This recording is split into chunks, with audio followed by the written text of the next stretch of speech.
This morning I got a problem and I got a story to tell. And these guys are here to help me out.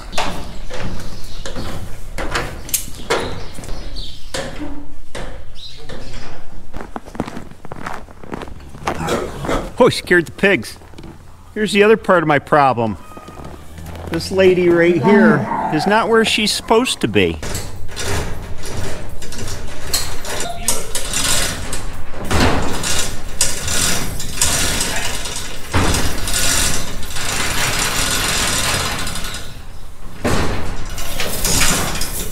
You okay? I was in the house last night. It was just getting dark outside, and all of a sudden my daughter Corey yells, "Dad!" It scared the crap out of me. I thought the house was on fire or something. She said, "There's a cow out!" I had shorts on, I slid my boots on, I ran outside. It was about 10 degrees out, and I'm running around in my shorts looking for some cow that's out. Well, I find her. The cow was standing down here in the driveway, so I walked it up the driveway and brought it around through, and fortunately, because the snow's so deep, the cow wanted to stay in the plowed areas instead of wading through the deep snow. So I walked her up through here, and then I got her to turn the corner and head up toward the barn there. Now, she was one of our cull heifers that stays in this pasture here. And I thought to myself, oh crap, she must have gone over one of the fences. That fence there's got a sag in it. I rolled around bale into it last summer. I haven't fixed it.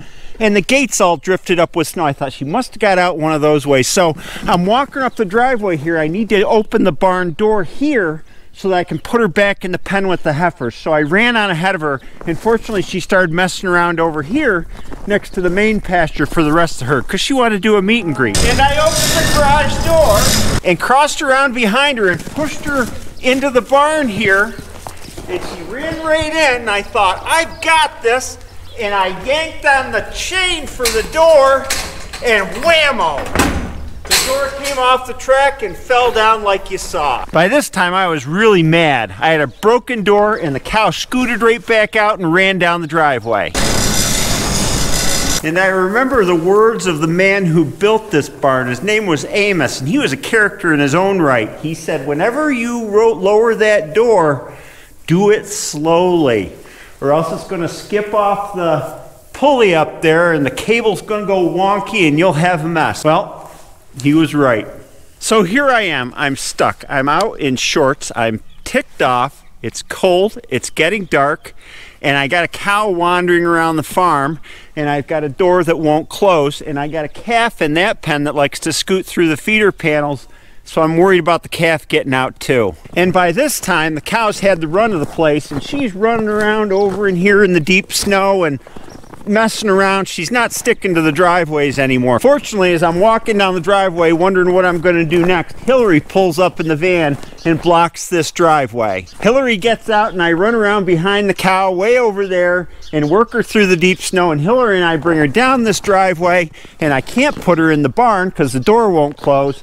So we run her down this driveway, and I open up this temporary panel we put across the front of the barn, and we run her in here, and there she remains till this morning. And then we had to take care of this door problem because, remember, I'm worried about the calf getting out. See, there he is. That's what he does. He gets out. Fortunately, we have a cattle panel laying here in the barn. This is a spare leftover from something else. So we take the cattle panel and we put it across the door and wire it in place. And there it stayed till this morning when the overhead door guys came to fix the door. So now, Hillary and I need to find a way to fix this fence so the cattle won't go over it, and fix that gate so the cattle won't go over that. Where's the post pounder? It's buried.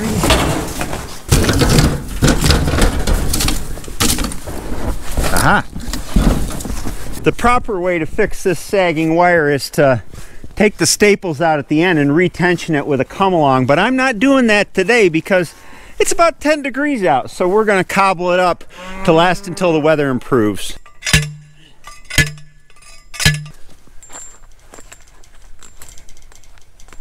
I'm not going to have any more of you ladies escaping. Troublemaker. You're going to make Hillary mad.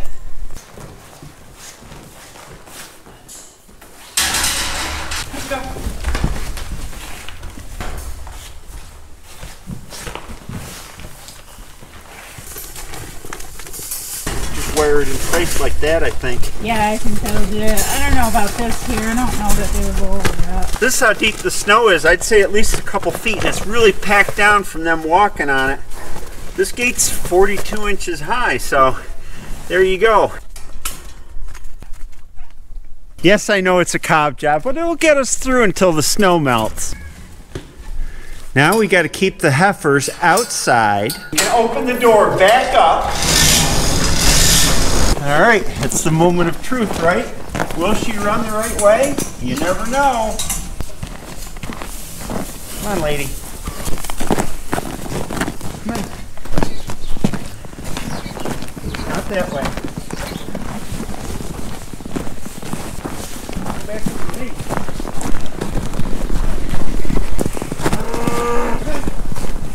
No, no, no. Come on. No, no, no. Come on. There you go.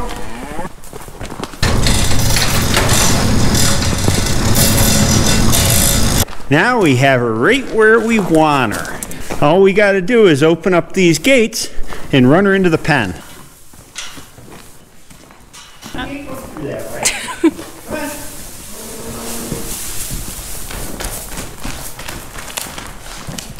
There we go. Mission accomplished.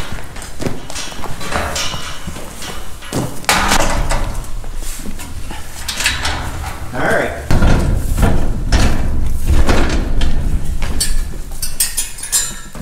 Old family's back together. I think she's bragging to the other cows about how she got out.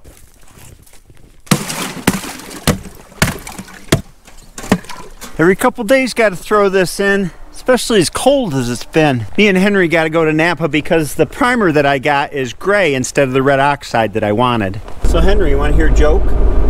Of course you want to hear a joke. What did the Tin Man say when he got rolled over by a steamroller? Curses, foil again. He's laughing inside. Beautiful town of Moravia, home of my Napa.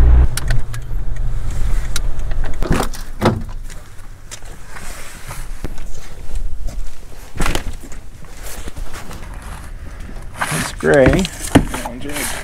That one's red, perfect. You remember when you played Moravia in football? Yes, we won. You won. You really won bad. I mean, like, what was it, like 60 to nothing or something? Yeah. And I remember that day it was hot. Remember they just started running the clock in the third quarter because it was like 95 degrees out. Yeah. And Moravia's coaches kept fighting with each other. Got what we needed? And I should be able to start painting in a couple days. Oh. I'm excited about that. The next thing I got to do is pack for farmer's market.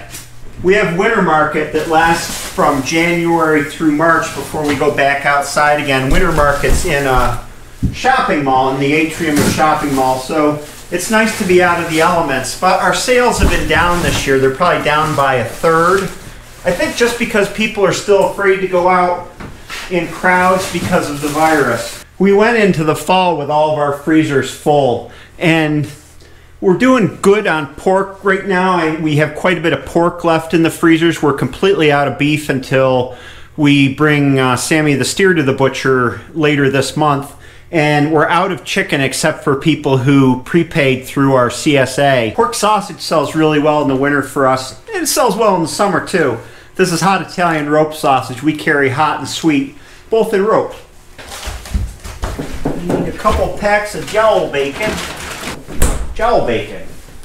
Fresh pork belly. Thick pork chops, 1.5 inches thick. Delicious. And regular cut pork chops, 2 to a pack, 3/4 inches thick. And this is probably what I'll be making for Valentine's Day. A nice butt roast in the rotisserie. Yum.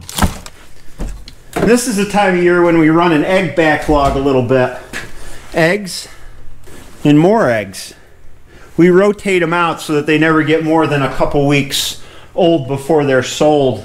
But with only one market, and that being a smaller market than usual, we just can't keep up with egg production. We're getting I think about 12 dozen a day now, on our way up to 20 to 25 dozen in the summertime. And that's it for packing. It's not nearly as complicated as in the summertime when we're loading up on fresh chicken. We got beef and pork and a couple coolers worth of eggs to bring to market.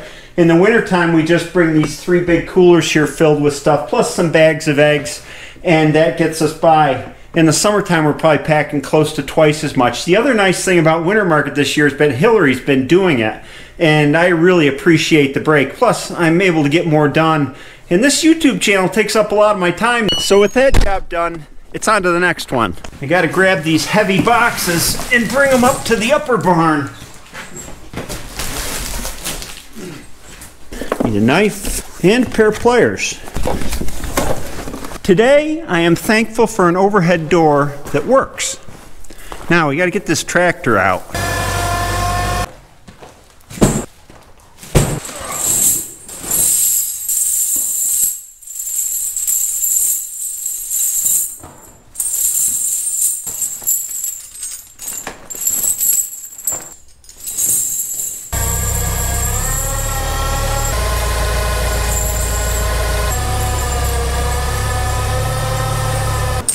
Man, I'll tell you, this method of putting on tractor chains is the bomb. It is so easy.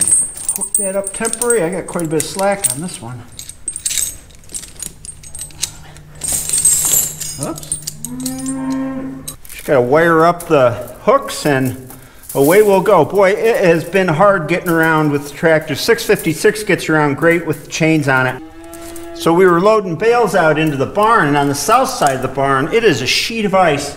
I got this stuck, so I got out the 656 and I pulled it out with the 656. It was just stuck spinning on ice. There wasn't any snow really underneath it. And I pulled the tractor out a little bit more after I pulled it out with the 656, and I went back in to load the bale and I got stuck again, pulled it out with the 656. Finally got the bale in, and then went to go get the next bale and got stuck getting the next bale. Had to go and pull it out with a 656. It was a pretty frustrating day. And that's the day I ordered chains for this tractor. A few people have asked why this tractor whines so much when it's running in the cold, and the answer is right here. The hydraulic filter's under there. And this tractor's always carried a lot of water in the Hytran, the hydraulic transmission fluid.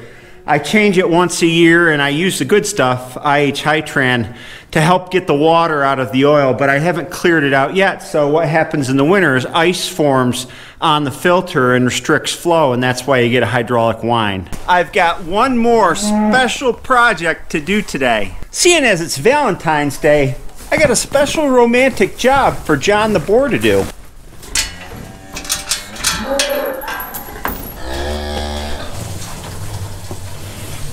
Come on, buddy.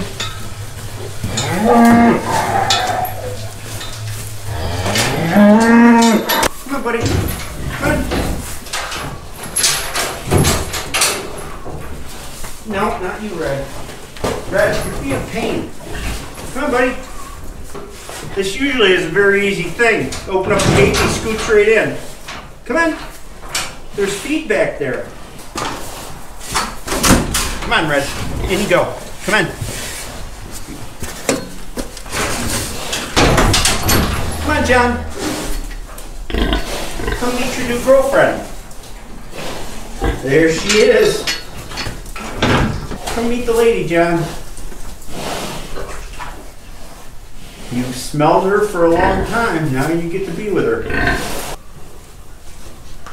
Is it the first kiss?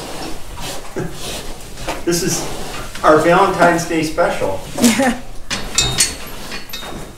Come on, Brownie. Come on. Come on. Come on, Brownie. Come on. Come on, little pig. There you go. Come on. All right. This is Brownie's first time. We've been raising her since last spring. Her first breeding. I think John's going to overwhelm her a little bit. Whoa. How about that? See, I believe she's in heat. Her vulva's swelled up and red in the back. That's why we put him in. However, you know what his first interest is? It's eating and drinking, and then he'll get around to the other stuff.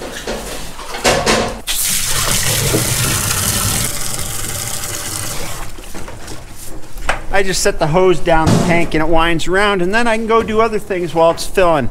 It's been a long day. I got a lot of stuff done. I hope you enjoyed this video, and I'll see you next time.